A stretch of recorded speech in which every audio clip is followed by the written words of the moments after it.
Good morning, church. It's good to see you today. I've been thinking this week about one of my favorite songs, one that'll be familiar to all of you, I'm sure. It's Randy Newman's song "You've Got a Friend in Me." Um, it came out a long time ago when Pixar released the Toy Story movies. You've got a friend in me. When the road gets rough ahead and you're miles and miles from your nice warm bed, just remember what your old pal said. You've got a friend in me. I've been thinking about this because as I've driven around town, I've been noticing, and this is not just this week, but since I moved to Greensboro 2 years ago, I've been noticing the influence of friendship in our local community. We know that this comes by and large from the Quakers who settled this area. You drive around town, you'll see Friends meeting houses. We know of Friends Home and Friends Home West.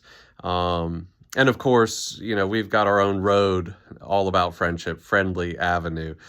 And what this points to for me, though, and the reason why the Quakers claimed that idea of friendship was because they understood that we are called to be friends one to another in the church. This doesn't necessarily mean what we might think it means. It doesn't necessarily mean that we always like each other or that we have a shared affinity or sentimentality with each other. But it does mean something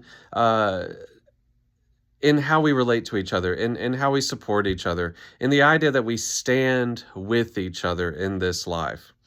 I think we know that we're called to be friends because Jesus called us friends. He said, "Greater love hath none than this, than that a man lay down his life for his friends." And then he followed it up and told his disciples immediately, "You are my friends."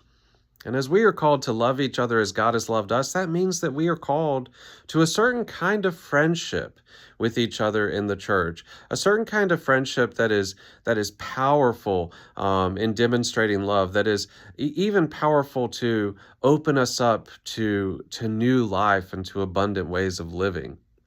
And so tomorrow we're going to gather and we're going to work to become and to affirm, to affirm, I think we would all agree we are a friendly church.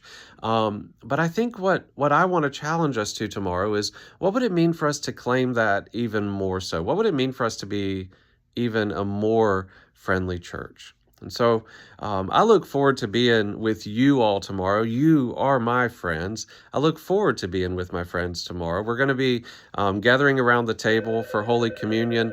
We're going to be singing some songs, some old songs and some new songs, and embracing a renewed spirit of friendship with each other.